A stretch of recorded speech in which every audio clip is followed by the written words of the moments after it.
Swayam Prabha. Digital India. Educated India.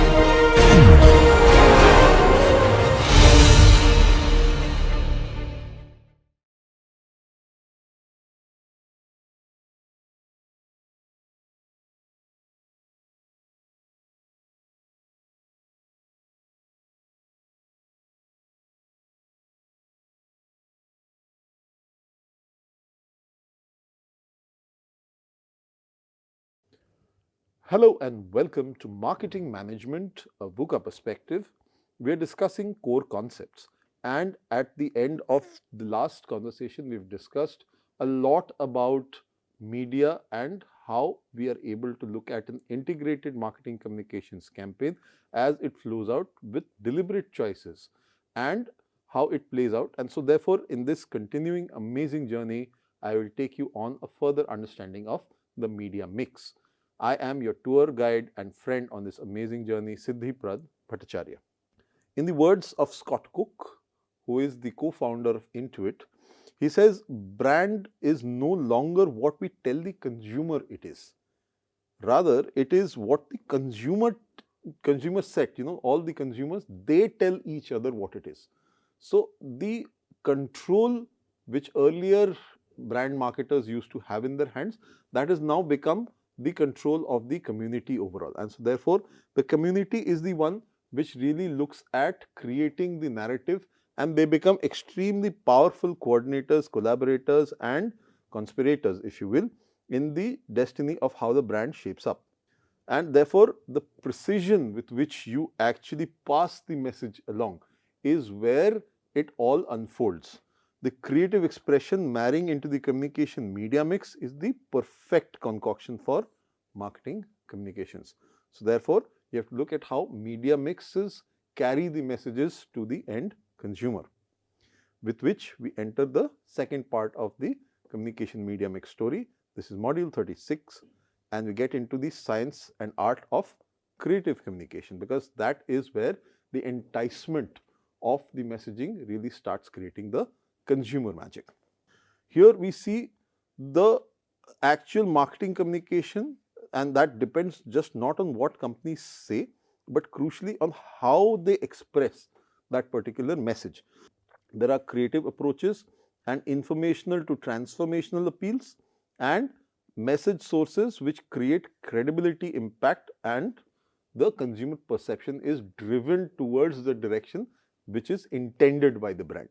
So, here you will see real world examples of successful and unsuccessful campaigns, and you will see frameworks of evaluating the creative output, methods for measuring communication effectiveness, and at the end of it all, you will see how to craft compelling messages that resonate with your target audience and drive measurable results. We've already discussed brand planning frameworks in the form of the Unilever brand key, the brand maps and love marks. So, we have various other tools which are crafted. Various other organizations have got into this and done their own number, but it is just to showcase that a framework is extremely important to set all the pieces of the communication mix into its individual discernible pockets, and from there draw inspiration to craft the overall narrative. So, there is a dual path of a message and how it appeals to consumers. There is one part which gives you the information, the other part actually transforms, it creates a certain new habit, it creates something which was not there previously. So, when you are looking at the information appeal, you are looking at problem solution ads, for example, long lasting pain relief from Aleve. So, that talks about how long lasting pain relief can be achieved because of Aleve's input. You've got product demonstration ads where Thomson Water Seal's weather resistance gives you protection over extended periods of time. And in terms of product comparisons, you can look at network claims by AT&T.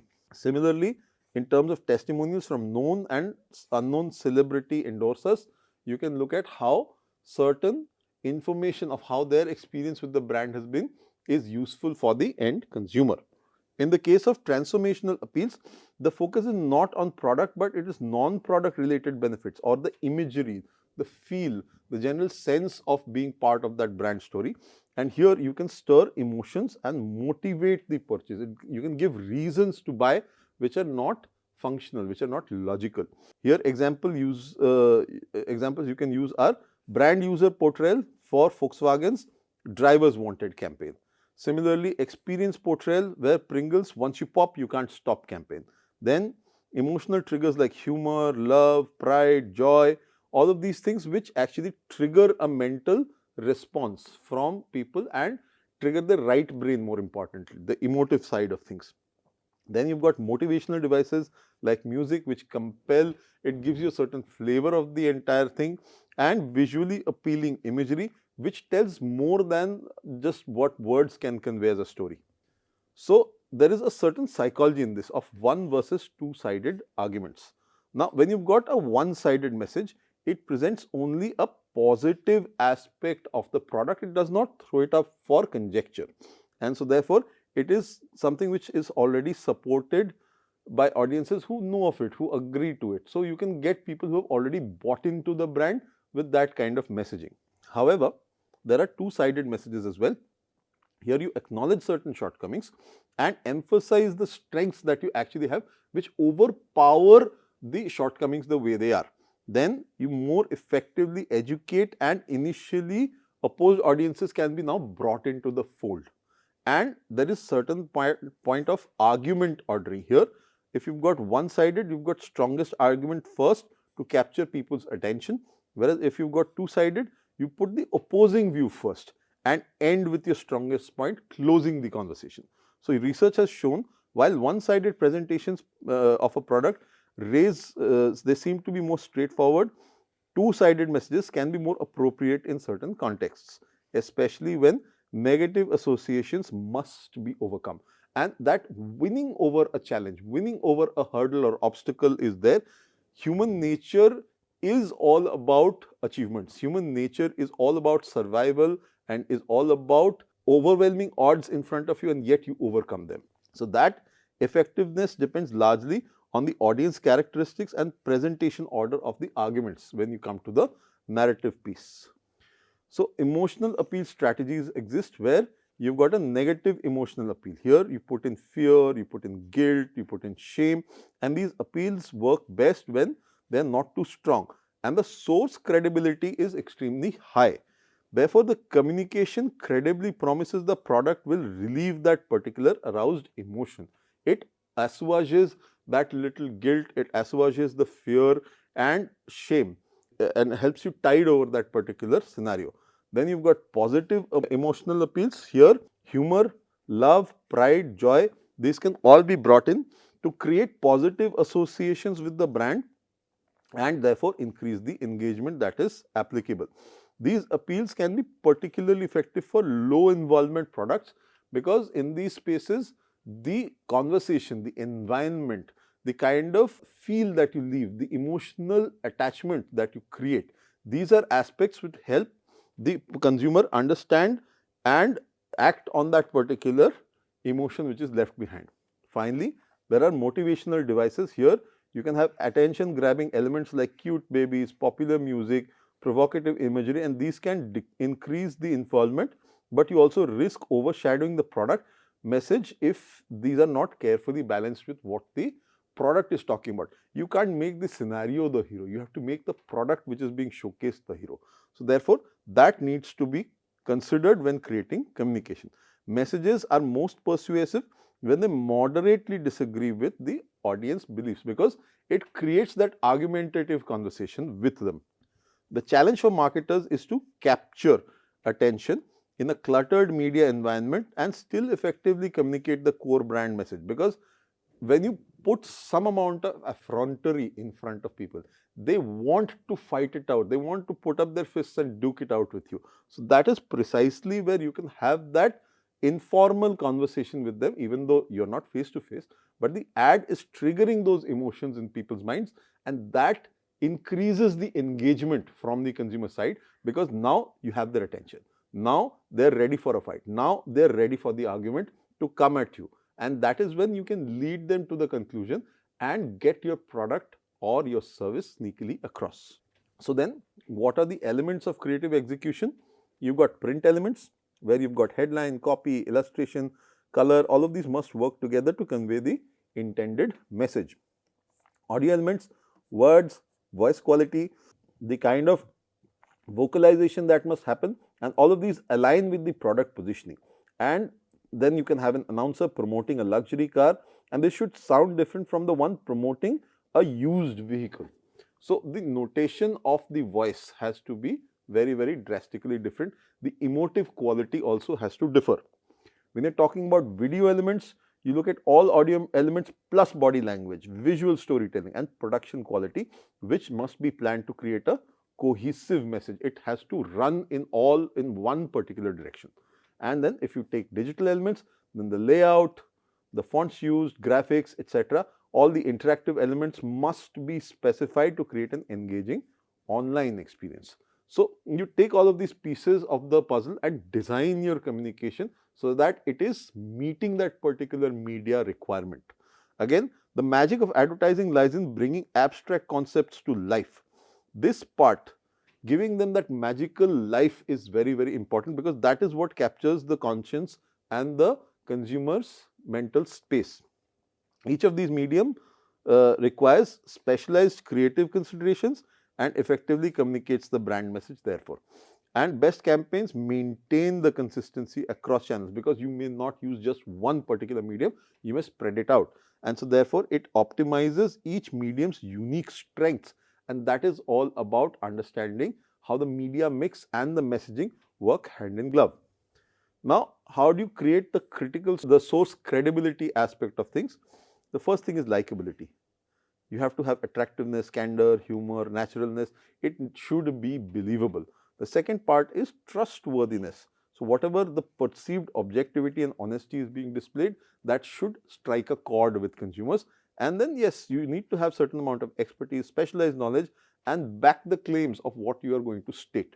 So all of these things together, they give the source credibility. Research consistently shows that source credibility is crucial to message acceptance. Before you are able to do anything with consumers, you have to establish one big thing, again repeated here, right to authority. This will give you the cojones to actually tell people that they should believe you. And that is precisely where credible sources score high on all the three dimensions. They showcase the expertise, they are trustworthy, and obviously they are likable. This explains why pharma companies feature doctors, because they come across as the one particular manifestation of where the implementation of any pharmacological good will be. And this is put in advertisements, and financial firms like Charles Schwab highlight the founder's integrity and expertise. They showcase the founder and put the human face out there so that people believe that it's not just an organization, it is a person. This man, this person's integrity, their thought process, their vision for the company, and that is what is driving the entire affair. When consumers have a positive attitude towards both the message and the source, then a state of congruity exists. And this state of congruity is something which increases the likelihood of message acceptance. Communicators must be careful when using their good image to reduce negative feelings towards a brand, because they might lose some esteem with the audience in the process, because then they are seen as brand advocates. So there may be some vested interest in that. So that is a certain thought that keeps playing in the back of people's minds as well. When we look at celebrity endorsement, there are certain strategic considerations which you might want to bring to the fore. One is potential benefits, obviously. Draw attention to your product or brand. The face is very, very known. People instantly look at that face, then in order to look at the product or message behind it. It lends a positive image and attributes to the brand, because the kind of imagery that that particular celebrity drives also gets lent to that particular advertisement. And you add some credibility because you're able to spend and bring a particular celebrity on board. So it showcases that an organization wise, you are capable, you are functional, you have the money to manage all these things. So the product and its acceptance in the market must also be significant for you to be able to do this. Here, celebrities embody key product attributes, and they help with design, positioning, and product development overall. Now, there are certain essential factors here. If you want high recognition, yes, you will get the celebrity amongst the target audience, and that's where the connect really starts to happen. If they have a high positive effect or Q factor, it will impact your entire conversation further. And it should be a strong fit. Audience must see them as a fitment with the brand being positioned. So, therefore, the product and brand values need to be embodied by that particular celeb. And if it is consistent with the desired brand positioning, it automatically makes it that much more believable. But there are pitfalls. So, what are the potential risks? They may demand higher fees at contract renewal because they have seen that because of their influence, you've had some success. Then, if they become more involved in scandals or controversies, it has a blowback on you as a brand. And at times, they are too tall to overshadow the brand itself. That is a challenge where who is getting noticed? Is it the consumer noticing the celebrity, or is it the consumer noticing the brand? What is finally going to be left behind? And if you fail to connect with the target audience, that's it, game over. So, all of these factors have to be carefully, very deeply thought through by brand marketers before getting the celeb into the place. Certain success stories obviously are there. So, Tom Brady for Under Armour, Reese Witherspoon for Create and Barrel, and then Dennis Haysbert for State Farm. Obviously, Indian examples also are there, and you will see how each of these cases have created a certain connect with that particular brand. So, Tom Brady is an NFL quarterback, and his performance focused image perfectly aligns with the brand tenets of Under Armour, which is talking about that particular ability to perform better. And it speaks of a rags to riches story, which also connects with Tom Brady.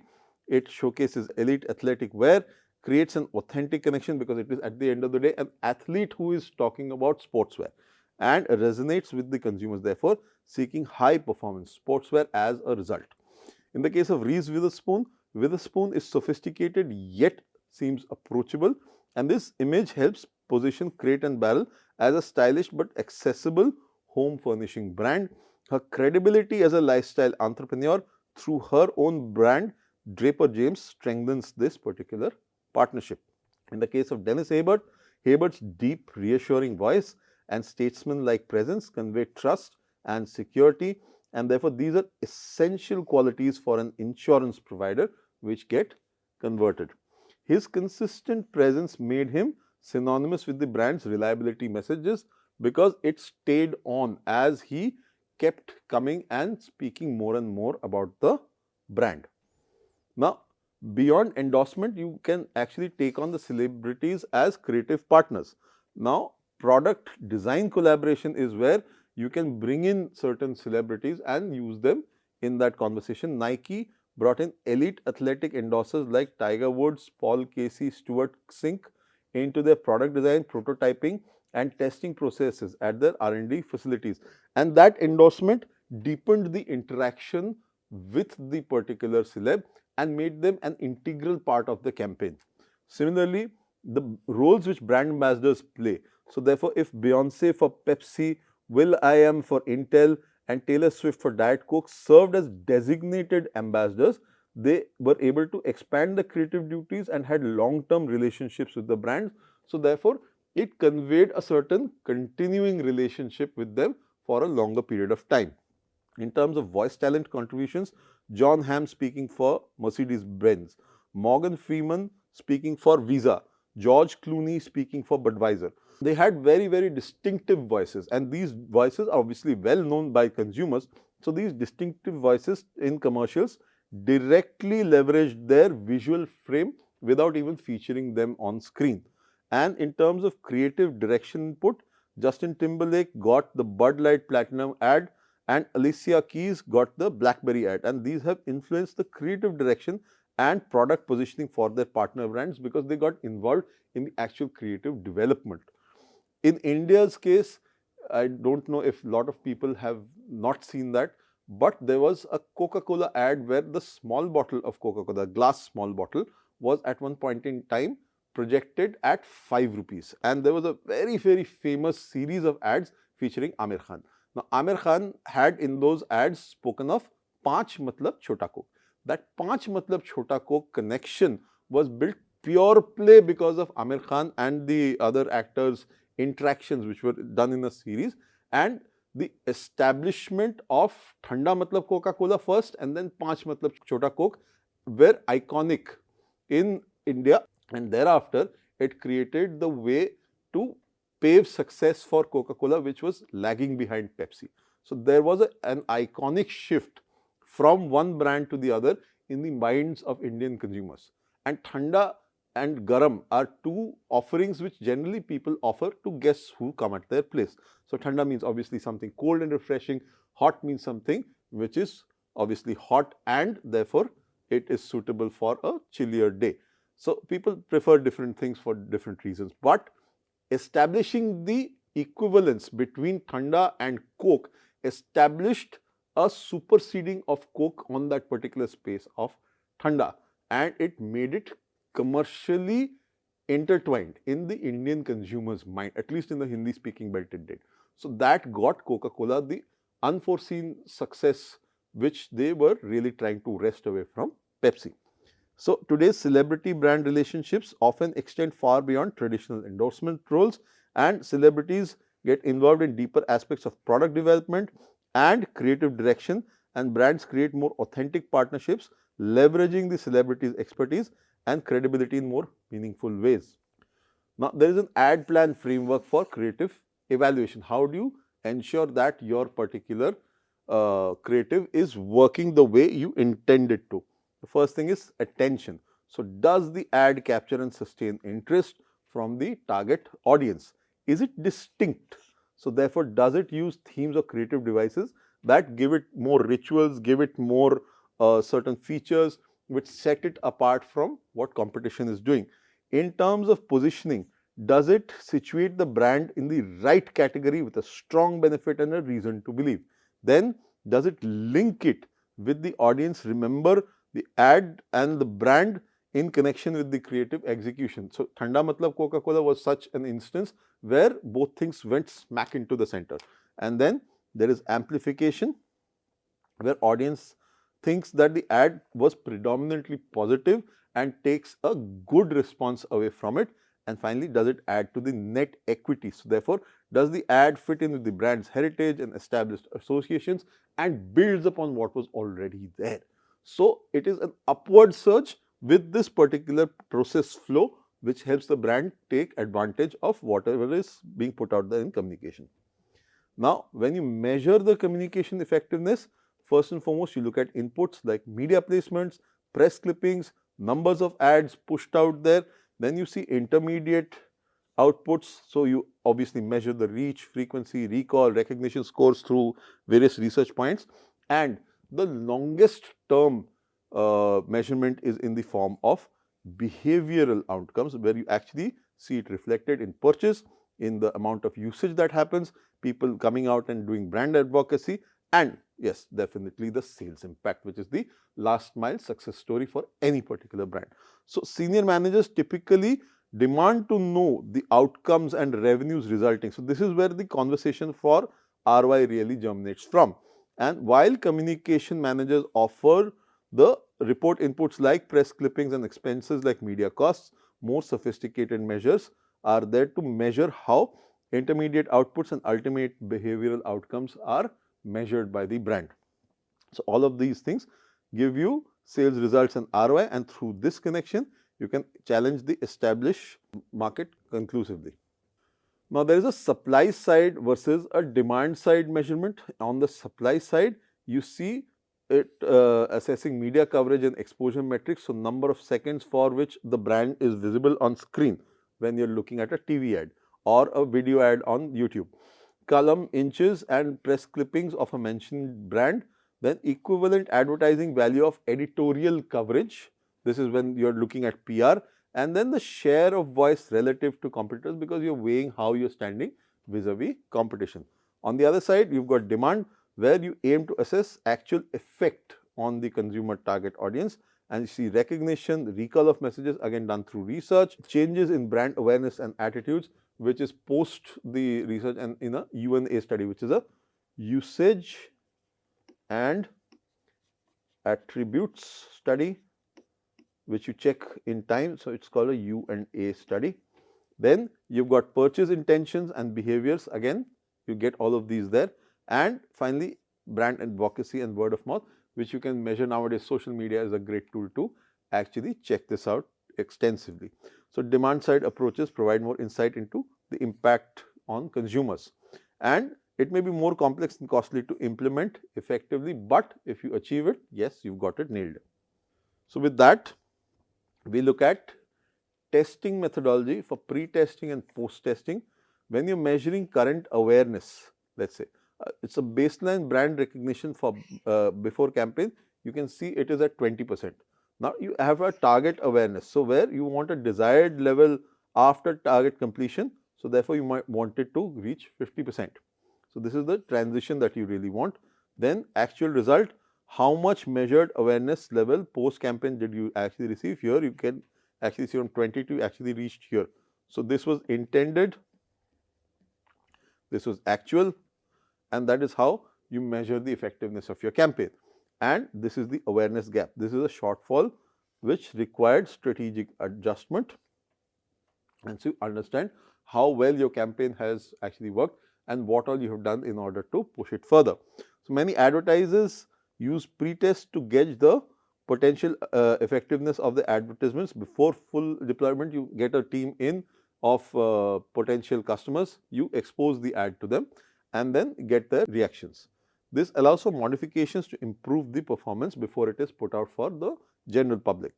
Critics argue that agencies can design ads that test well, but do not necessarily perform in the marketplace, with proponents maintaining that valuable diagnostic information can emerge from these pre-tests. Post-testing assesses the overall impact, and if a company hopes to increase it from 20 to 50 but only reach 30, marketers need to evaluate where they are underspending, creating a poor ad, overlooking other factors affecting campaign performance. So, it leads you to something called a RCA, or root cause analysis. So, therefore, all of these things are aligned in terms of how marketers and business managers look at their activities. Very interestingly here, in the case of digital marketing, you will find a very simple route which solves this to a fair extent, which is called A/B testing. We have talked about this before. A/B testing allows you to create multiple ad sets, put them out in front of people, and then check which particular ad works better with your intended audiences, and then you can also tweak the audiences to a fair amount and check which audience comes very close to accepting you as a brand. And then once you have got the best pairing going of the ad set with the audience, you increase the spend of that particular ad, and over time you change the ad but with a similar messaging and hammer more on those points so that you get better output. Creative fatigue. Creative fatigue is about if you've heard a joke 10 times, the first time it was very funny, by the 10th time you don't want to hear that joke again. But that is how fatigue sets in the minds of consumers as well when watching ads. So, hence there is a certain frequency to which they will accept the information coming. After that, it starts becoming either noise or it becomes an irritant. So, these are ways you can actually check the effectiveness of your campaigns, and it works better in the case of digital. In case of market share formula, there is a chain of communication effects which give you a better understanding. So, how much share of expenditure have you done and received what share of voice? How much share of mind have you been able to push? Share of heart is where the emotive aspect is, that is the extreme. And then finally, share of market, where you know how much you have actually garnered in the market. So, company's share of advertising expenditures produces a share of voice. This is the proportion of company advertising relative to competitors, which earns a share of consumers' minds and hearts, and ultimately the share of market. So, these are the cascading effects from share of expenditure on advertising to finally gaining market share out there. So, when you look at a certain case study like Red Bull's communication strategy, what Red Bull did actually affected their overall view of consumers and how consumers view them. So, therefore, first and foremost, there was a product positioning challenge. After the initial success in Austria, Red Bull faced confusion in new markets where consumers were unfamiliar with the energy drink category. So, there was a lot of room for category education here as well.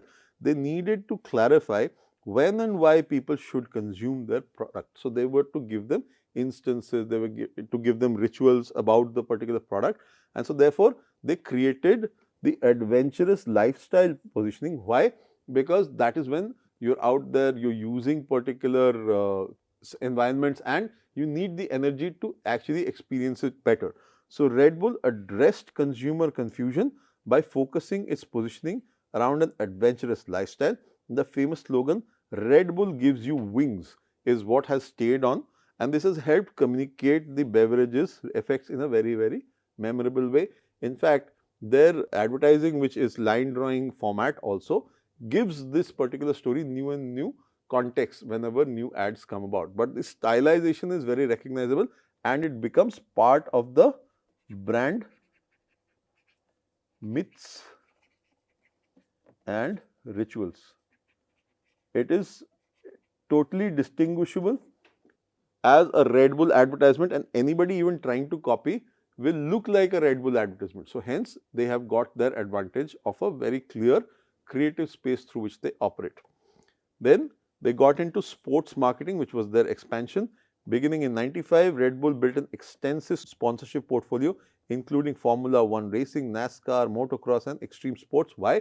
Because these were high energy, adrenaline pumping sports, and viewers also got their adrenaline going up. So, that is where the connect with adrenaline and the energy which the drink brought to the fore was connected. And these partnerships reinforce the brand's association with, therefore, energy, performance, adventure and all these things, and push their positioning very, very clearly in front of consumers. Content marketing also got integrated. Here, Red Bull established the Red Bull Media House to create compelling content across magazines, films, television, games, social media and music, all reinforcing the brand's adventurous lifestyle positioning. They've created content to the extent of sending a man to the stratosphere and having him jump down in free fall. So, that is the kind of spectacle which they have been able to create, and these things help build that adrenaline pushing conversation which the brand so desperately believes in and wants its consumers to also believe in. So, their non-traditional marketing approach has made it one of the world's most recognized brands, and with sales reaching approximately $6.8 billion in 2018. What is remarkable is the original beverage has remained essentially unchanged. So, no product differentiation has happened. The brand's expansive market portfolio continues to drive growth for the organization. Now, in terms of Red Bull Media House, how they have gone about creating content marketing excellence through film and television, where Red Bull has featured The Art of Flight, quickly rose to the top of iTunes chart. Their production team created high quality visual content that embodied the adventurous spirit of the brand while entertaining audiences. Again, print publications wise, Red Bulletin reported a distribution of over 5 million magazines in 2017, featuring stories of extreme athletes and adventure seekers that reinforce the brand's positioning and values. On digital and social, with over 5 million YouTube subscribers, Red Bull's channel hosts thousands of videos showcasing the action sports lifestyle, and the social media team has created numerous viral videos that extend the brand's reach overall. So, this creates genuine entertainment value from the brand side to the consumers, and this audiences actually actively seek out because they are from that particular mindset of adventure seeking people, and so therefore it blurs the lines between marketing and actual media or content creation. Red Bull has built a self-sustaining ecosystem and continuously reinforces brand associations while reaching new audiences through what they find as compelling content. Red Bull's key communication success factors have been a very clear positioning of adventure and lifestyle. So, it pushes that focus on that particular aspect. They have a very memorable slogan, Red Bull gives you wings, and it communicates the benefits of the product and brand. Strategically, they have also sponsored events which push that particular brand image forward. Content marketing wise, the media creation helps build deeper engagement for consumers, and brand has stayed consistent. So, their uniform image across all touch points is important to note. So, through integrated approach to brand building, they have relied on less on traditional advertising and more on a comprehensive ecosystem of experiences, content and sponsorships that consistently reinforce the brand positioning. The brand has maintained remarkable consistency in its product offering and expanded its marketing portfolio, creating a focused message that consumers immediately recognize and understand. This approach has helped Red Bull transcend its product category and become a lifestyle brand with global cultural significance as well. Now, Cadbury's has an emotional connection strategy. They had a health claims era in 1900s to 1920s where drinking chocolate was seen as a health product and would improve consumer strength, reflecting their early marketing approaches focused very clearly on the functional benefits. Then they had nutritional positioning in 28. The glass and a half campaign capitalized on the belief that milk was nutritious and positioned dairy milk as both indulgent and beneficial for children. Then there was Entertainment Association in the 1990s where they sponsored popular UK soap Coronation Street, associating the brand with emotional experiences which viewers derived from watching the show. And then there was the viral content era, which is currently going on from 2007 onwards. And here they have created a lot of viral content as they went along. There was an iconic gorilla ad which showed a gorilla playing drums, and it marked a shift towards creating entertainment rather than traditional product pitches and drove 9% increase in dairy milk revenue. So, Cadbury's marketing evolution demonstrates how creating a lasting emotional connection has been central to the brand's endurance and success. Importantly, in India, they have again tried a very similar strategy as what they had seen in the case of Thanda Matlab Coca-Cola. In the case of Cadbury, they have said, Kuch meetha ho jaye. So, Kuch meetha ho jaye, and aligning it with all the festivals and festivities, because India has a lot of them. So, they have tried to position the festivity and the sweetness of it, the familial connections, the meeting with people, the exchanging of sweets is something which has brought in the entire mithas and the meetha part, the sweetness which Indians crave and are completely always including in their lifestyle is what has been brought in. And here this mithas has been, it has initially been thought of from the festivities, but now has become any occasion can become a sweet occasion if it has a little bit of pep and energy to it. So, that has actually shifted the conversation for Cadbury in India. It's so much so that nowadays you've got Cadbury chocolate based sweets which have come as a consumer innovation, or in fact even retailer innovation.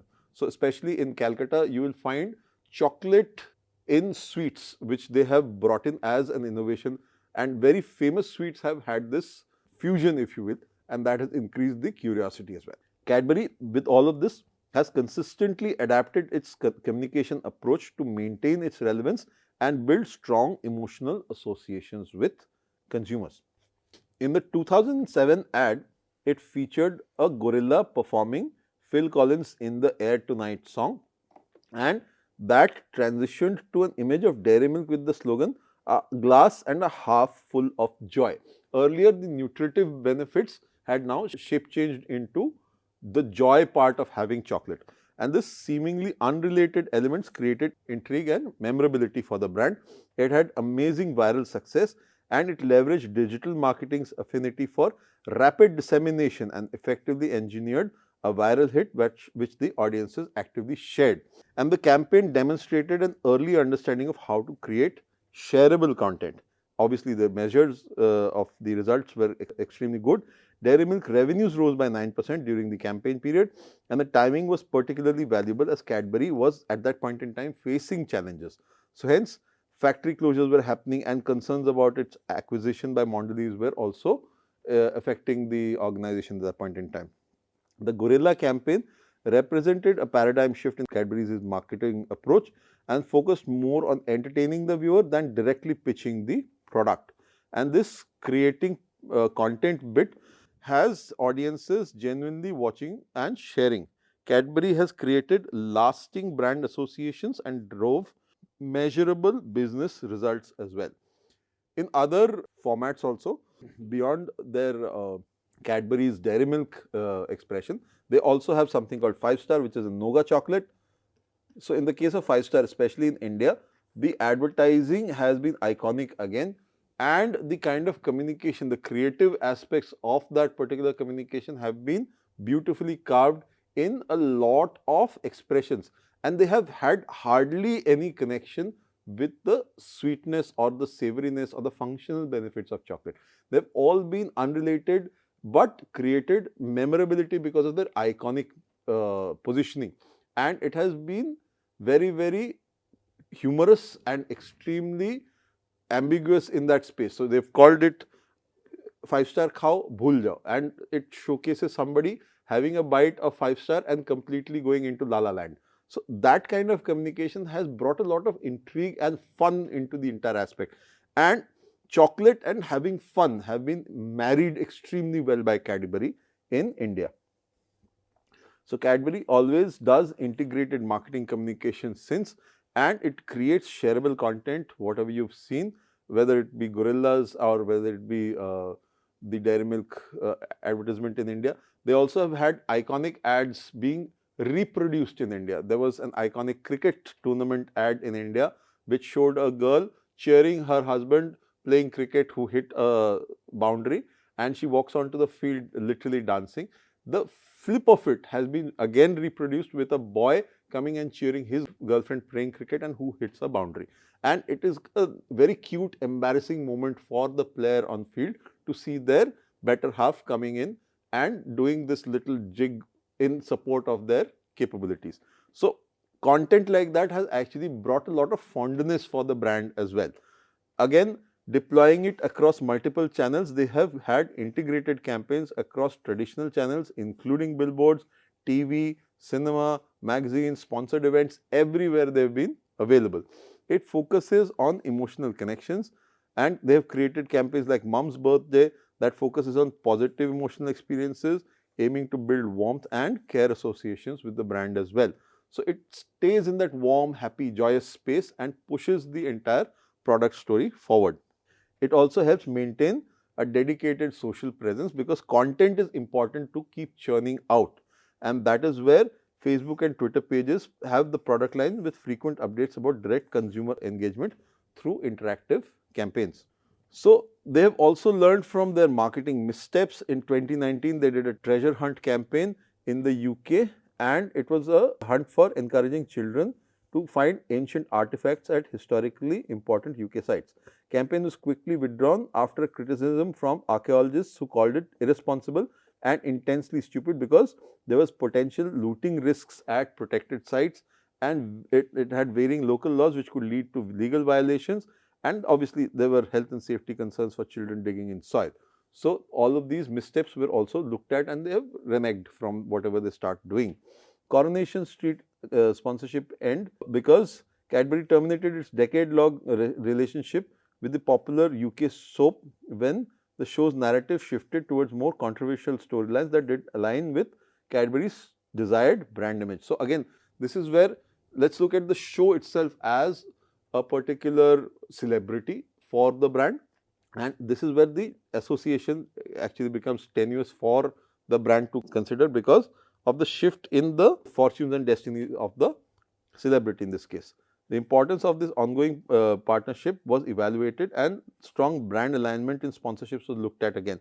So these are external factors which can necessitate certain strategy changes for brands. Key lessons here are you have to evaluate your potential unintended consequences and look at consistent messaging across initiatives.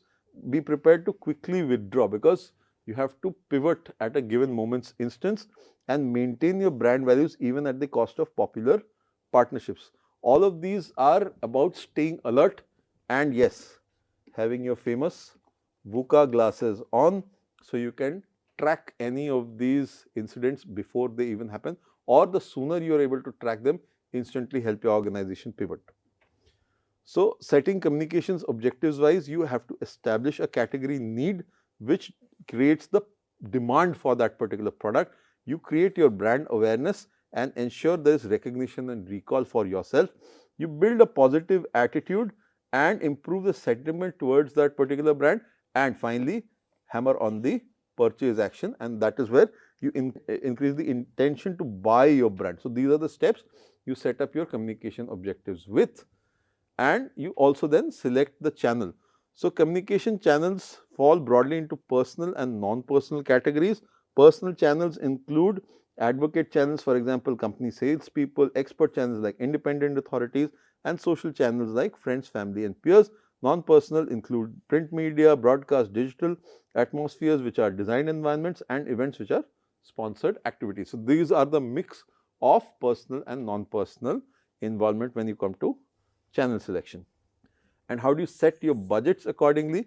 Then there are the affordable methods where you set the promotion budget at what the management thinks the company can afford without considering the relationship between promotion and sales result.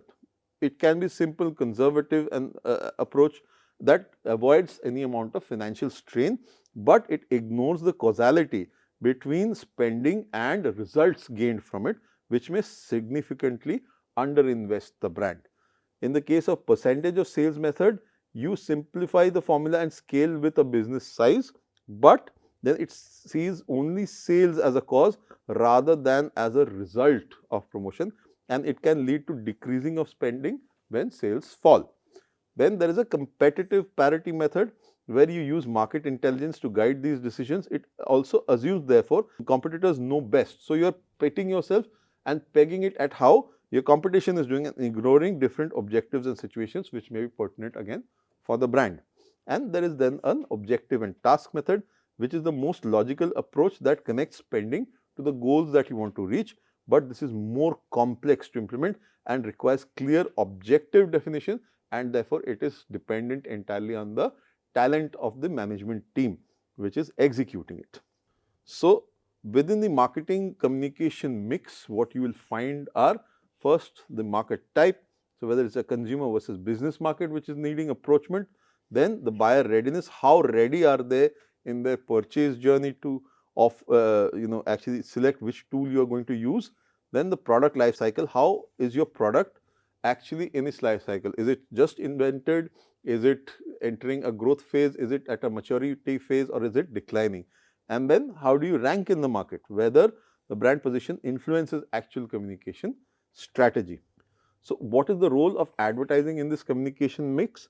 Advertising helps you create brand awareness first and foremost, and then creates an emotional connect with the brand also, and helps develop the brand image in the longer run. So, with all of these things taken together, advertising's unique strength lies in its ability to deliver controlled messages, and it does that efficiently. Other communication tools may have more direct impact on purchase behavior. Advertising creates the foundation of brand awareness and associations and makes the other tools more effective. So, this is the master tool which lends its strength to everything else that is there, and therefore, it also has scalability and relative low cost per contact and makes it valuable for consumer products with broad target audiences. What is the impact of personal selling? It gives you the ability to interact directly with consumers. Your messages can be customized down to the individual level here. You can take on all individual objections and you can pursue them to solve the problems, and there any amount of complexity can be addressed, and over time it develops a relationship with that particular end consumer, and so they also start trusting you, which is very important as well.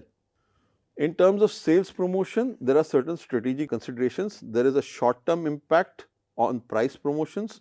There is a long-term impact again when you are doing sampling, but less than the price promotion because it immediately affects sales. But sampling may affect sales a little less. When you are looking at loyalty programs, you do not see a short-term impact, but you will see a long-term impact because people fall into the line and they keep going on, and it also gives you better ROI in the longer run. Contests tend to create a certain amount of short-term impact better than loyalty programs, and they also create a better ROI than the others because the content stays for a limited period of time, hence the long-term impact is lesser. So, these are ways you can actually look at sales promotions and how they impact the acceptance of a product. Public relations and publicity has higher credibility, as we have discussed. They appear more authentic and credible to readers than advertisements. The third party endorsement effect can enhance the message acceptance and believability. So peer can actually who prefer to avoid salespeople. So therefore, it starts affecting out and gives them moments to think about what they should consider. And so therefore, many consumers actively skip ads, but still feature content where the PR messages appear acceptance in a slow burn method. Then there is dramatic. PR has the potential to dramatize a company, especially through special events, press conferences, and generate the media coverage. And they also, because when measured against reach and impact, PR can be cost effective. A single powerful news story can generate advertising campaign and costing far less than the does.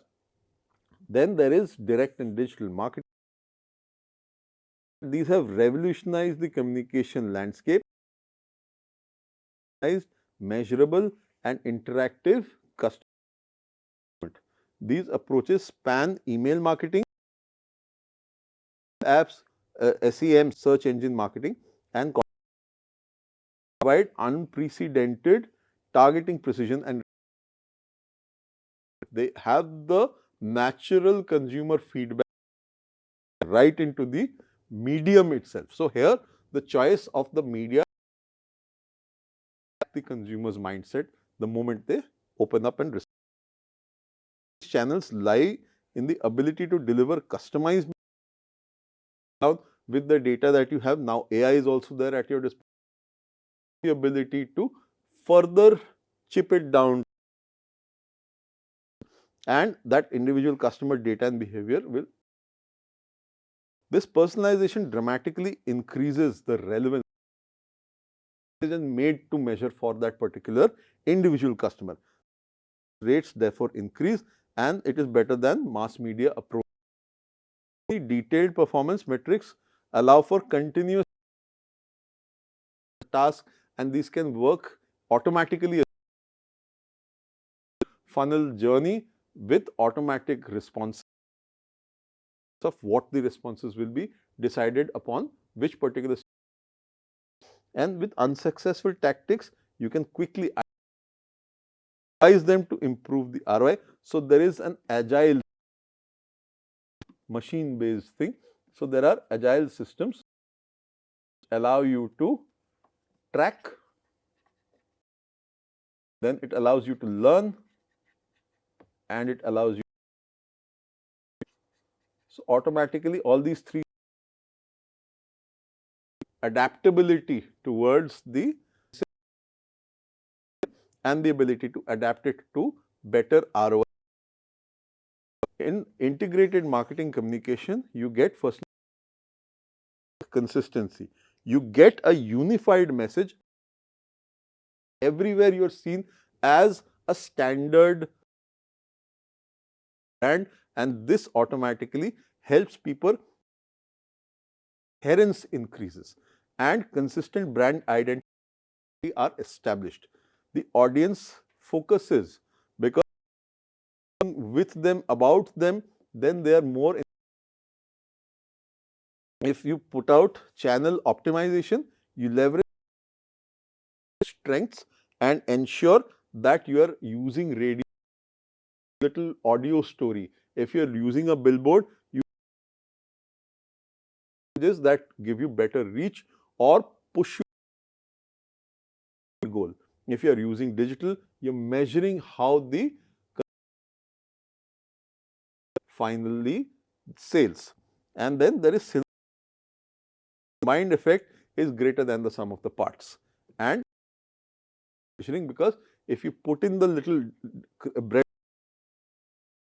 you actually holistically evaluate how you're communicating the consumer mindset, and then if you evaluate celebrity endorsements, there are various scenarios you can look at. A liked celebrity praises a liked brand, you will see the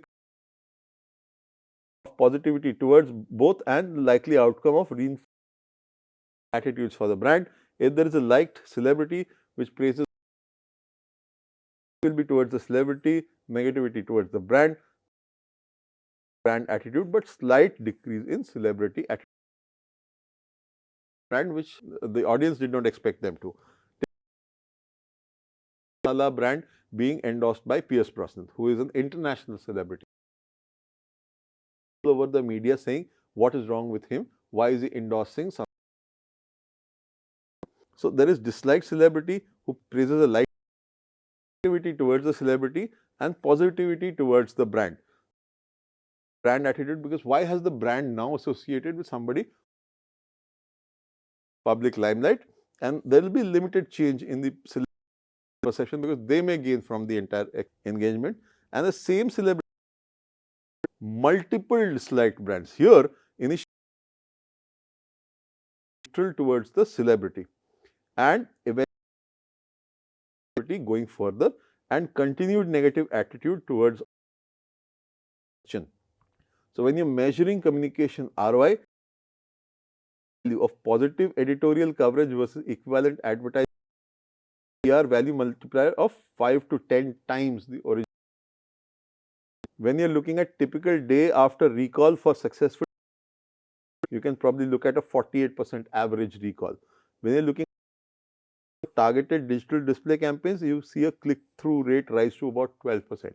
When you're seeing average incremental sales from integrated campaigns, you see a 4 to 6% sales lift when you look out there in the retail area. So there is a future for communication measurement. You will see neuromarketing insights come in a big way. Here brain imaging and biometric measurements will provide deeper understanding of subconscious responses to communication. These techniques will reveal the emotional and cognitive reactions that consumers themselves may not be able to articulate. In terms of AI powered analytics, you will see machine learning algorithms identify complex patterns in communication performance data, and this will give you better predictive modeling that will help you optimize for future campaigns. These systems also continuously self-improve. The algorithm works on itself as it goes along and processes more and more data because the algorithm becomes better, and learning, the machine learning is intuitive to allow it to learn more and predict trends better as it goes along. Then there is multi-touch attribution here. Advanced attribution models track consumer touchpoints across the entire journey and allocates appropriate credit to each communication element and replaces the simplistic last click models with a more accurate understanding of influence patterns when it comes to consumer adoption. So with all of these things, you look at the final key takeaways. You are able to measure meaningful outcomes. This is the best ability you have. Then you are able to integrate across channels because now you know where exactly which particular part of the communication you're pushing. You establish your source credibility and you ensure that there is expertise, trustworthiness and likability. You balance your information and emotion and combine rational appeals with emotional engagement in your messaging, and you are able to do all of these things because you are setting your objectives right. So therefore, this is the process. When you start well, you are able to drive the process to final success, and this gives you strategic planning which ensures thorough execution and gives you rigorous measurement throughout the entire process to understand which way you are headed. With that, we come to the opening conversation about the core of integrated marketing communications, which we will take up in the next series. I will see you till then.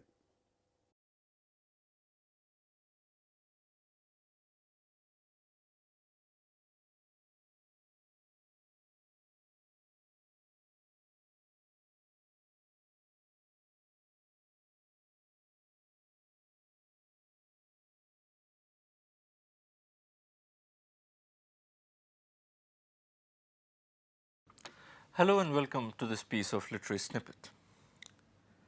We usually know William Shakespeare as the most revered figure in the history of English literature.